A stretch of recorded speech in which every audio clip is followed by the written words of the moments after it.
আসসালামু আলাইকুম। কেমন আছেন আপনারা সবাই? আশা করছি সবাই ভালো আছেন। আমরাও আল্লাহর রহমতে আলহামদুলিল্লাহ ভালো আছি। শেষ রাতের জন্য মুরগির মাংস দিয়ে আলু রান্না করতেছি। অল্প একটু মাংস রান্না করছি যাতে সিহরিতেই শেষ হয়ে যায়। কড়াই সহ মাংসটা রেখে দিয়েছি, শেষ রাতে গরম করে খাবো। আর এখানে ডাল রান্না করেছি একটু। এদিকে আমি পেঁয়াজু বানাবো, সেজন্য পেঁয়াজ মরিচ সব কিছু মশলাপাতি দিয়েছি, দিয়ে এখন ডালটা ভালো করে মেখে রেখে দিব। সব কিছু এত অল্প অল্প করে করার চেষ্টা করি, তারপরেও সব কিছু বেশি হয়ে যায়। ডালটা মেখে রেখে দিলাম, আর এখন এদিকে আমি ছোলা বুট রান্না করে নিব। আজকে ছোলাটা অনেক মজা হয়েছিল। ছোলা ছাড়া কেন জানি ইফতারি সম্পূর্ণ হয় না। যত কিছুই থাকুক না কেন, ছোলাটা থাকা লাগবেই। ছোলাটা কষানো হয়ে গেছে, এখন সামান্য একটু পানি দিয়ে ঢেকে দিব। ঢেকে দিয়ে আর কিছুক্ষণ রান্না করে নেব। যখন পানিটা একটু শুকিয়ে যাবে তখন নামিয়ে নেব। আমরা প্রতিদিন দই, টক দই আর চিড়া আর কলা এটা দিয়েই প্রথমে ইফতারি করে নেই। তারপর ভাজা পোড়া যেগুলো থাকে সেগুলো খাই।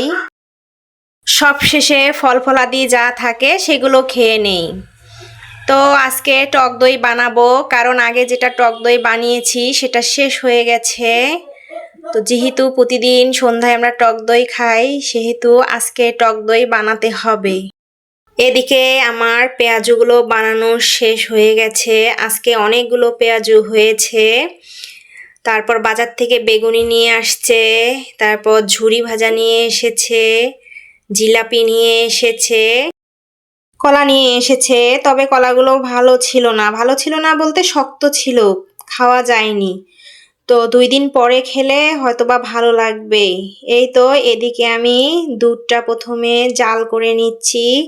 জাল করা হয়ে গেলে তারপর টক দই বসিয়ে দেব। তো টক দই বসানোর জন্য ফ্রিজে দই বীজ ছিল, সেই দই বীজটা বের করে ভালো করে ম্যাশ করে নিচ্ছি। ভালো করে ম্যাশ করে নেওয়া হয়ে গেলে এখানে দুধ ঢেলে দেব।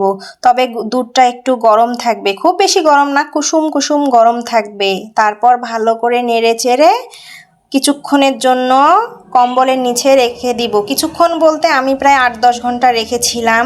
তো দইটা অনেক সুন্দর হয়েছিল। এই দেখুন, খুব সুন্দর হয়েছে দইটা। ছোট মাছের চচ্চড়ি করব সন্ধ্যায় খাওয়ার জন্য, কারণ মুরগির মাংস যেটা রান্না করেছি সেটা শেষ রাতে খাবো।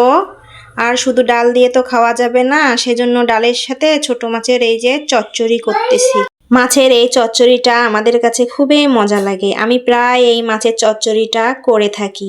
ভিডিওটা ভালো লাগলে লাইক করবেন, কমেন্ট করবেন, আর হ্যাঁ, প্লিজ সাবস্ক্রাইব করবেন। আসসালামু আলাইকুম।